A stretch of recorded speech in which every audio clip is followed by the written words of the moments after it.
यहाँ पे बहुत लोग आए।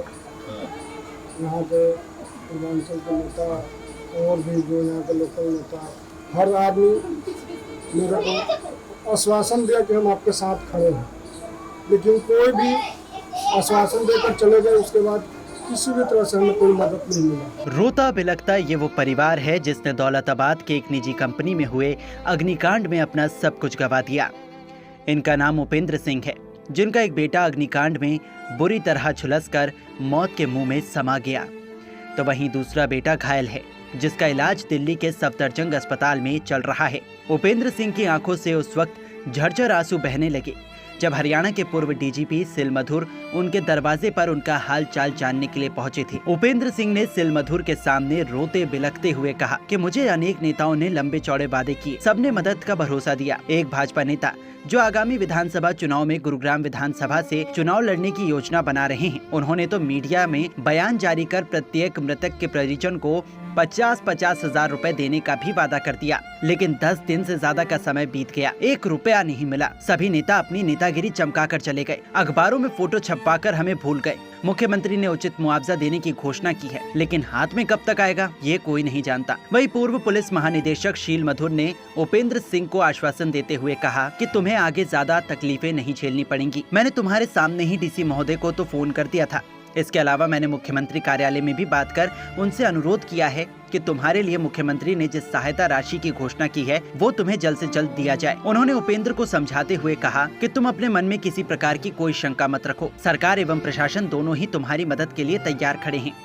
मुख्यमंत्री भी स्वयं एक दयालु प्रवृत्ति के व्यक्ति हैं और डीसी निशांत कुमार भी एक संवेदनशील और भले इंसान हैं। वे अपनी तरफ से पूरी कोशिश कर रहे हैं कि वे तुम लोगों की सभी प्रक्रिया जल्द से जल्द पूर्ण कर तुम्हें ज्यादा से ज्यादा सहायता प्रदान करें। इसके अलावा तुम्हारी जो दूसरी मांग है कि तुम्हारा दूसरा बेटा जो जीवित बचा है उसके लिए सरकारी नौकरी की व्यवस्था की जाए, इसके बारे में भी हम अवश्य प्रयास करेंगे। उन्होंने बताया कि दरअसल ऐसा कोई प्रावधान तो नहीं है, ऐसा प्रावधान केवल शहीद परिवार के लिए होता है, लेकिन इसके बावजूद हम ये प्रयास करेंगे कि तुम्हारे बेटे को ठीक होने के पश्चात रोजगार अवश्य प्रदान किया जाए। वहीं शील मधुर ने क्षेत्र के प्रतिष्ठित एवं संपन्न लोगों से आग्रह किया कि वे अपने सामर्थ्य के अनुसार हादसे के शिकार परिवार की यथासंभव मदद करें। सर यहाँ पे बहुत लोग आए।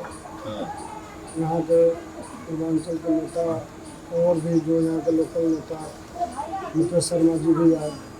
हर आदमी मेरे को आश्वासन दिया कि हम आपके साथ खड़े हैं, लेकिन कोई भी आश्वासन देकर चले गए। उसके बाद किसी भी तरह से हमें कोई मदद नहीं मिला और ना कोई दोबारा फोन किया।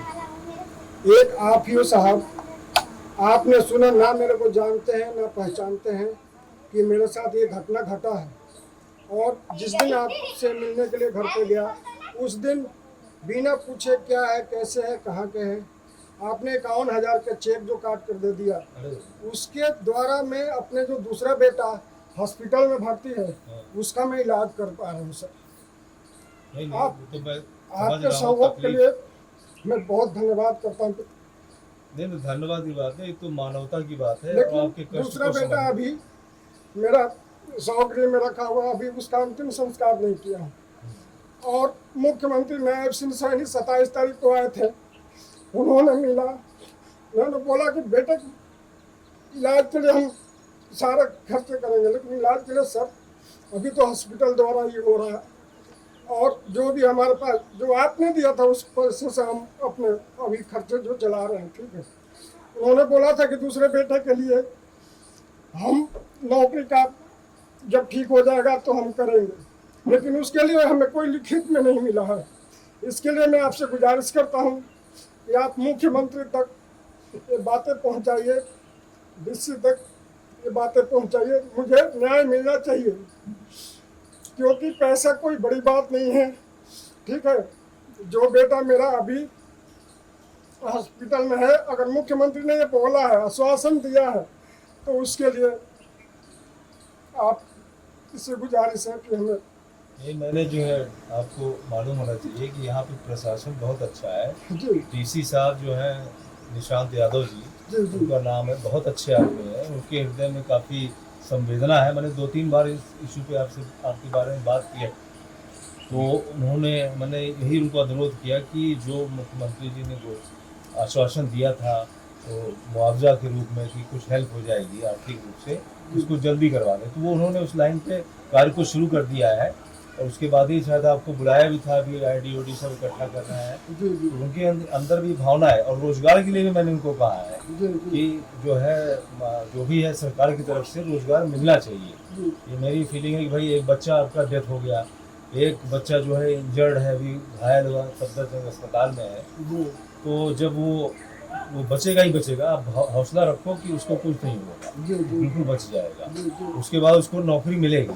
सरकार से हम लोग पूरा अनुरोध करेंगे, पूरी कोशिश करेंगे कि सरकारी मिल जाए। जी और किसी कारण से, वैसे तो मैं नहीं समझता कि इसमें कोई असुविधा होगी, क्योंकि DC साहब भी बहुत ही संवेदनशील हैं और उनसे हमने जितनी बार भी बात किया है अभी तक मुझे यही महसूस हुआ है कि वो इस चीज़ में लगे हुए हैं और उस चीज़ को करवाएंगे।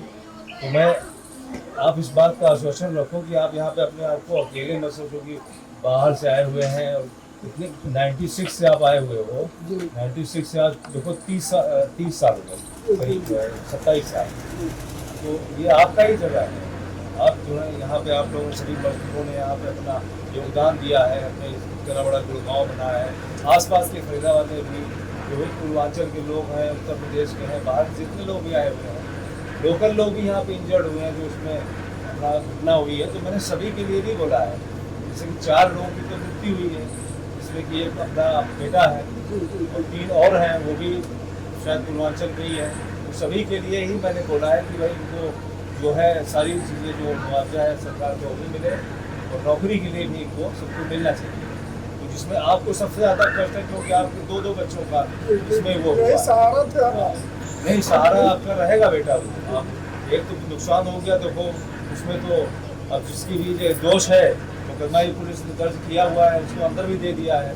तो ये है कि प्रशासन तो कार्य कर रहा है, तो करेगा भी। और मैं आपको आश्वासन देता हूँ, आप खड़े हैं, भैया खड़े हैं, हाँ, आप लोग का बहुत बड़ा सहयोग है। ये तो आचार्य जी ने, श्री नारायण आचार्य जी इतने बड़े हरियाणा मेल के संपादक हैं, जी उन्होंने ही मेरी नोटिस में आपकी बात बुलाया था और फिर आप हमसे मिलने आए थे और तो आपने कहा कि भाई आप मेरे घर पे आइए और देखिए मेरे क्या हालात हैं। तो वास्तव में मेरा आना यहाँ बहुत ज़रूरी था। मुझे ठीक आके लग रहा है कि आपके माध्यम से आप एक प्रतीक बनेंगे कि आपके माध्यम से जो है जितने भी लोग यहाँ पे पूर्वांचल के लोग रह रहे हैं, मजदूर वर्ग के लोग, किसी भी क्षेत्र के आए हुए लोग रह रहे हैं, उनके जान माल के लिए, उनको सम्मानजनक जीवन के लिए, उनको हर तरीके से किस प्रकार से सरकार की स्कीमें हैं उसमें हम लोग लग करके इस चीज़ को करवाएंगे। इस समय आपके माध्यम से, मतलब जो आपके दुख को देखते हुए, मैं एक अपील भी यहाँ के लोगों से, जो लोग अच्छे वेल टू डू लोग हैं, संगठन के लोग हैं जो हैं, बल्कि जो पूर्वांचल और भी जो संगठन है उनकी भी मैं मीटिंग बुलाने की कोशिश करूँगा, सबको आमंत्रित करूँगा कि उन लोगों ने जो भी उनका आगे आने वाले भविष्य में किस प्रकार से और भी लोगों का जो है, जो मजदूर लोग हैं, किसी के साथ ऐसी दुर्घटना ना हो और हो जाए। ये लड़ाई मेरी अकेले की नहीं है, यहाँ पे जो भी बाहर से आए हैं उन सबके लिए मैं लड़ाई लड़ा हूँ। और मैं पूर्वांचल के भी संगठन के सभी लोगों से अपील करूंगा और जो यहाँ के विभिन्न संगठन के लोग हैं उनसे भी अपील करूंगा कि वो लोग भी, इन लोगों की, जो लोग भी इसमें हताहत हुए हैं, सब लोग 4 लोगों की फैमिली हताहत हुई है, आपका ज़्यादा नुकसान हुआ है, तो आप लोगों को जो कुछ भी अपनी तरफ से योगदान दे सकते हैं वो दें और सरकार की तरफ से भी आपको मिलेगा, पक्का है। मैं आपको बताता हूँ कि सरकार की तरफ से वो बात चल रही है, टाइम लगता है लेकिन जल्दी ही मिलेगा। परिजनों के आंसुओं से एक बात तो साफ है कि नेता अपनी राजनीति चमकाने में माहिर हैं और चुनाव नजदीक आते ही दानवीर कर्ण जैसे चरित्र का ढोंग करने वाले कुछ नेताओं ने हमेशा की तरह इस हादसे के पश्चात भी आंसू बहाना शुरू कर दिया और अपनी राजनीति चमकाने के लिए लुभावनी घोषणाएं करने के साथ ही साथ अपने झूठे वादों का खजाना खोल दिया। उपेंद्र सिंह बताते हैं कि किस किस नेता का नाम लूं, सब एक जैसे हैं। उपेंद्र सिंह ने रोती हुई आवाज में कहा कि मैं अपने एक बेटे को खो चुका हूँ, मेरा दूसरा बेटा दिल्ली सफदरजंग अस्पताल में भर्ती है, मेरे पास फूटी कौड़ी भी नहीं बची है। ऐसे में मेरे लिए रोजाना दिल्ली आना जाना और इस विपदा के समय अन्य सभी व्यवस्थाएं देखना बड़ा मुश्किल हो रहा था। मैं जीवन भर एक अखबार के संपादक का शुक्रगुजार रहूंगा जिसने स्वयं फोन कर मुझे शील मधुर जैसे एक ऐसे दयालु व्यक्ति के पास भेजा जिसने जाते ही मुझे सबसे पहले बिना कुछ कहे 51,000 रुपए का चेक दे दिया। वही नेता वादा करके चले गए लेकिन किसी ने पीछे मुड़कर दोबारा उनकी तरफ नहीं देखा।